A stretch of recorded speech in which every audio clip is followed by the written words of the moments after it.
இயேசுவில் பிரியமான அருள் தந்தைகளே, அருள் சகோதரிகளே, எங்களுடைய நண்பர்களே, உறவுகளே, உங்கள் அனைவருக்கும் முதற்கண் எம் விழாவின் வாழ்த்துக்களையும் ஜெபங்களையும் பெருமகிழ்ச்சியோடு தெரிவித்துக் கொள்கின்றோம். அன்பார்ந்தவர்களே, இந்த நாளிலே புனிதருடைய வாழ்க்கை வரலாறை நாம் கேட்டோம். ஆனால் சற்று ஆழமாக நாம் சிந்திக்க அழைக்கப்படுகின்றோம். ஏன் இந்த மதிய வேளையில் நற்கருணை ஆராதனை? ஏனென்றால் எம் புனிதர் நற்கருணை மீது கொண்ட அளவற்ற பேரன்பு. அன்பார்ந்தவர்களே, புனித நார்பட்டினுடைய ஆன்மீக வாழ்க்கையை தியானிக்கும் பொழுது சில ஆச்சரியமான இவர் கடவுளிடம் கொண்ட அந்த பேரன்பு மிக அளப்பரியதாக இருக்கிறது. இந்த உலகத்தின் மீது வைத்திருந்த அன்பை விட கடவுள் மீது வைத்திருந்த பேரன்பு அது ஒரு அளவிட முடியாத ஒன்று. இவருடைய ஆன்மீக வாழ்க்கையை நாம் சிந்திக்கும் பொழுது ஒரு நிகழ்வு என் நெஞ்சுக்குள்ளே தியானிக்க அழைப்பு கொடுத்தது. அதை நான் உங்களோடு பகிர ஆசைப்படுகிறேன். இந்த உயிர்ப்பு பெருவிழா முடிந்த பிறகு ஒரு வாசகம், முதல் வாசகம், அடிக்கடி நாம் வாசித்த ஒரு வாசகம், அது திருத்தூதர் பணிகள் அதிகாரம் 5 இறை வார்த்தைகள் 17 முதல் வாசிக்கும் பொழுது அதில் ஒரு நிகழ்வு. பேதுரு மற்ற திருத்தூதர்களோடு ஆண்டவர் இயேசு கிறிஸ்து உயிர்த்த செய்தியை ஆலயங்களுக்கு முன்னால் மக்கள் கூடுகிற அந்த இடங்களிலே ஆண்டவர் இயேசு கிறிஸ்து உயிர்த்து விட்டார் என்ற செய்தியை பெரும் மகிழ்ச்சியோடு தைரியத்தோடு அவர்கள் அறிவித்திருந்த நிலையிலே இதை பார்த்த சதுசேயர்கள், பரிசேயர்கள், யூதர்கள் அவர்களை சிறையில் அடைத்தார்கள். இரவு நேரத்திலே தூய ஆவியாளரின் துணையால் சிறையுடைய கதவுகள் உடைக்கப்பட்டு மறுபடியும் அடுத்த நாள் இந்த திருத்தூதர்கள் மறுபடியும் கோயிலின் முற்றத்திலே துணிவோடு உத்வேகத்தோடு இறை வார்த்தை போதித்தார்கள். இதை கண்ட சதுசேயர்கள், பரிசேயர்கள், யூதர்கள் இவர்களுக்கு ஒரு பாடம் கற்றுக் கொடுக்க வேண்டும் என்று சொல்லி அவர்களை மறுபடியும் சிறைப்பிடித்து தலைமை சங்கம் கூட்டப்பட்டது. திருத்தூதர்கள் ஒரு பக்கம் நிற்கிறார்கள், பரிசேயர்கள் ஒரு பக்கம், சதுசேயர்கள் ஒரு பக்கம். தலைமை சங்கத்தில் இருக்கக்கூடிய தலைமை குருக்கள் எல்லாம் குழுமி இருக்கும் பொழுது பேச்சுவார்த்தை நடக்கிறது. இவர்களும் ஆண்டவர் இயேசு கிறிஸ்துவை போல சிலுவையில் அறைந்து கொல்லப்பட வேண்டும் என்று முடிவெடுக்கும் பொழுது அந்த கூட்டத்தில் இருந்த ஒரு பரிசேயர், கமாலியர் என்று ஒரு மனிதன் சொல்கிறார், தயவு செய்து திருத்தூதர்களை கொஞ்ச நேரம் வெளியே நிற்கட்டும் என்று சொல்லி திருத்தூதர்கள் வெளியே நிற்கப்படுகிறார். அங்கே இந்த கூட்டத்திலே சதுசேயர்கள், பரிசேயர்கள், தலைமை சங்க உறுப்பினர்கள் எல்லாரும் கலந்துரையாடும் பொழுது இந்த மனிதர், கமாலியர் என்ற ஒரு மனிதர் அழகாக சொல்லுவார், நம்முடைய பார்வையிலே நாம் பார்த்திருக்கிறோம், தெயுதா என்ற ஒரு மனிதன் ஆண்டவர் இயேசு கிறிஸ்துவை போலவே ஒரு 400 பேரை பின்னால் அழைத்துக் கொண்டு அவனுடைய பின்னால் அவன் புரட்சி செய்தான். அவன் இந்த அரசுக்கு எதிராக பல சூழ்ச்சிகளை செய்தான். ஆனால் தெயுதாவை கொலை செய்த பிறகு இந்த 400 பேரும் சிதறடிக்கப்பட்டார்கள். தெயுதா என்கின்ற வரலாறு அழிந்து விட்டது. ஆகவே அதே போன்று நாம் பார்த்தோம், மக்கள் கணக்கிடக்கூடிய அந்த நேரத்திலே புதிய மனிதனாக யூதா என்ற ஒரு மனிதன் உருவாகினான். அவன் பின்னாலும் ஒரு கூட்டம் சேர்ந்தது. அவனும் இறந்த பிறகு இந்த கூட்டம் சிதறடிக்கப்பட்டு விட்டது. ஆகவே சற்று பொறுமையாக இருப்போம். இந்த கூட்டம் திருத்தூதர்களை நம்பி விசுவசித்து பின் செல்கிற கூட்டம், இது என்ன கூட்டம் என்று நாம் தெரிய வேண்டும் என்றால் சற்று பொறுமையாக இருங்கள் என்று சொல்லி அந்த 10வது இறைவார்த்தை அழகாக சொல்லும். ஆகவே இப்போது நீங்கள் இம்மனிதர்களை விட்டு விடுங்கள் என நான் உங்களுக்கு கூறுகிறேன். இவர்கள் காரியத்தில் நீங்கள் தலையிட வேண்டாம். இவர்கள் திட்டமும் செயலும் மனிதரிடத்திலிருந்து வந்தவை என்றால் அவை ஒழிந்து போகும். அவை கடவுளை சார்ந்தவையானால் நீங்கள் அவற்றை ஒழிக்க முடியாது. நீங்கள் கடவுளோடு போரிடுபவர்களாகவும் ஆவீர்கள். அவர் கூறியதை சங்கத்தார் அனைவரும் ஏற்றுக்கொண்டு திருத்தூதர்களை அவர்கள் மறுபடியும் அனுப்பிவிட்டார்கள்.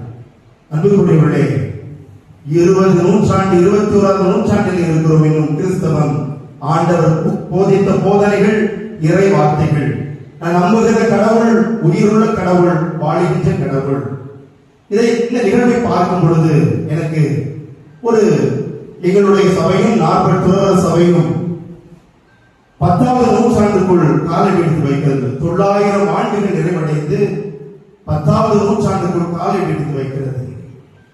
கடவுளுடைய திட்டம் என்றால், கடவுளுடைய பிரசனம் இருக்குமே என்றால், இங்கு பெருமைப்படுவது புனித நார்பர்ட் துறவற சபை, புனித நார்பர்ட் என்பது அல்ல, மாறாக கடவுளுடைய பிரசனம், கடவுளுடைய அருள், அவருடைய திட்டம், தூய ஆவியானவருடைய தூண்டுதல் இந்நாள் வரை இந்த துறவற சபையை வழிநடத்தி இருக்கிறது என்பதில்தான் பெருமிதம் அடைகின்றோம். அன்பார்ந்தவர்களே, புனித நார்பர்ட்டுடைய வாழ்க்கை வரலாறும் ஒரு முறை புனித நார்பர்ட்டுடைய பாடத்தை படிக்கும் பொழுது ஒரு அருள் தந்தை இந்த கதையை அழகாக சொன்னார். புனித நார்பர்ட்டினுடைய இலக்கு வேறு, புனித நார்பர்ட்டினுடைய தொலைநோக்கு பார்வை என்பது வேறு. புனித நார்பர்ட் என்பவர் அவருக்கு ஒரு கதையை ஒப்பிட்டு சொல்லும் பொழுது இந்த கதையை சொன்னார்கள். ஒரு தங்க சுரங்கத்திலே ஒரு தகப்பனார் தன்னுடைய 2 மகன்களோடு தங்க சுரங்கத்திற்குள் நுழைந்து அங்கு இருக்கிற பாறைகளை, மண்ணை குடைந்து அங்கு இருக்கிற மண்ணை உடைத்து அவர் அவருக்கு பின்னால் தூக்கி வீசுகிறார். தந்தையானவர் முன்னால் நிற்கிறார். தந்தையானவர் தன்னிடம் இருக்கக்கூடிய அந்த கோடாரி மண்வெட்டியை வைத்து அவர் முன்னால் இருக்கக்கூடிய பாறைகளை செதுக்கி அவர் பின்னால் தூக்கி வீசுகிறார். இங்கே 2 மகன்கள், அவருடைய பின்னால் இருக்கக்கூடிய 2 மகன்கள், என் கால் பக்கத்திலே மண்ணு விழுகிறது, உன் கால் பக்கத்திலே மண்ணு விழுகிறது, இதை யார் எடுக்க வேண்டும்? இந்த பக்கத்தில் இருக்கிற மண்ணை தூக்கி இவன் இன்னொரு சகோதரனுடைய பாதத்திலே தூக்கி வீசுவது, அவன் இவனுடைய பாதத்திலே தூக்கி வீசுவது, இப்படியே 2 பிள்ளைகளுக்கு இடையே சண்டையும் சச்சரவும் பெரிய அடிதடி உருவாகிறது. இப்படி நாங்கள் பார்த்து சொன்னார், உங்களுடைய இலக்கு எது? மண்ணா? உங்களுடைய இலக்கு எது? மண்வெட்டியா? உங்களுடைய இலக்கு எது? உங்களுடைய பாதமா? நம்முடைய இலக்கு கடவுள். நாம் சென்று கொண்டிருப்பது தங்கத்தை தேடி சென்று கொண்டிருக்கிறோம். நம்முடைய இலக்கு கடவுளை நோக்கி சென்று கொண்டிருக்கிறோம். ஆகவே பிள்ளைகளுக்கு அவர் கற்றுக் கொடுப்பது கடவுள், ஜப வாழ்வு, ஆன்மீக வாழ்வு தான். அன்பார்ந்தவர்களே, புனித நார்பர்ட் அவர் அடிக்கடி ஜப வாழ்வை பற்றி பேசும்பொழுது அவர் சொல்வது, கடவுளோடு நெருக்கமாக இருப்பதில்லை, கடவுளோடு நெருக்கமாக நான் இருக்க வேண்டும். புனித தேவ சகாயம் அவருடைய வாழ்க்கை வரலாறு சொல்லுவார், நான் கடவுளோடு பிணைந்து இருக்கிறேன் என்று சொல்வார். நான் கடவுளோடு பிணைந்து இருக்கிறேன் என்று சொல்வார். நம்மளுடைய புனித திருத்தந்தை இரண்டாம் ஜான் பால் சொல்கிறார், நான் கடவுளில் நான் ஒருவனாக இருக்க வேண்டும் என்று சொல்கிறார். புனித நார்பர்ட் என்ன சொல்கிறார் என்றால், நான் கடவுளை அடைய வேண்டும் என்று சொல்கிறார். இவர் கடவுளை அடைய வேண்டும் என்று சொல்லும் பொழுது இவருடைய ஆன்மீக தத்துவம் என்ன சொல்கிறது என்றால், நான் கடவுளோடு நெருக்கமாக இருக்கிறேனா என்பதை நான் எப்படி சுய ஆய்வு செய்து வைத்திருக்கிறேன் என்றால், சாதாரணமாக ஒரு பணிக்காக வெளியே நின்று ஒரு பணியை நான் செய்து கொண்டிருக்கிறேன்.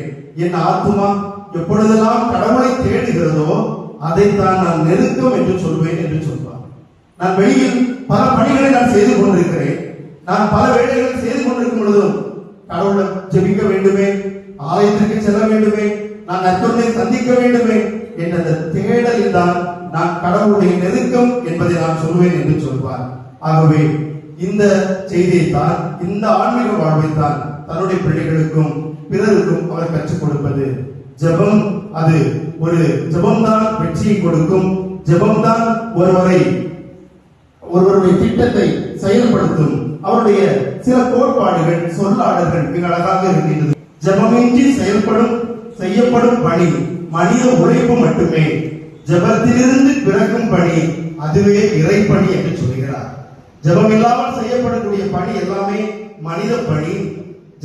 ஜெபத்தினுடைய உதவியால் செய்யக்கூடிய பணியை தான் அவர் சொல்கிறார், அது இறைப்பணி என்று சொல்கிறார். இன்னொன்று அழகாக நற்கருணை பாதுகாவலர் என்று சொன்னோம். நற்கருணை பாதுகாவலர் அதில் ஒரு அழகான ஒரு சொல்லாடல் சொல்வார். நற்கருணை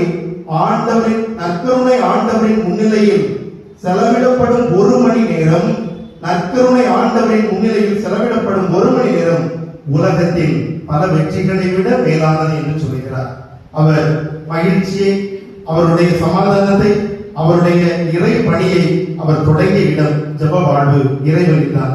ஆகவே அன்பிற்குரியவர்களே, ஜெபம்தான் நம்மை வழி நடத்துகிறது. இறைவனோடு ஒன்றித்திருப்பதுதான் நம்முடைய செயலையும் நம்முடைய சொல்லையும் புனிதப்படுத்துது. ஆகவே இன்றைய நாளிலே நாம் புனித நாற்பற்றினுடைய ஆன்மீக வாழ்வை நம்முடைய வாழ்வாக எடுத்து நாமும் அவரை போன்று இந்த உலகிலே இறைவனுக்கு சாட்சி பகர்வோம். ஆமென்.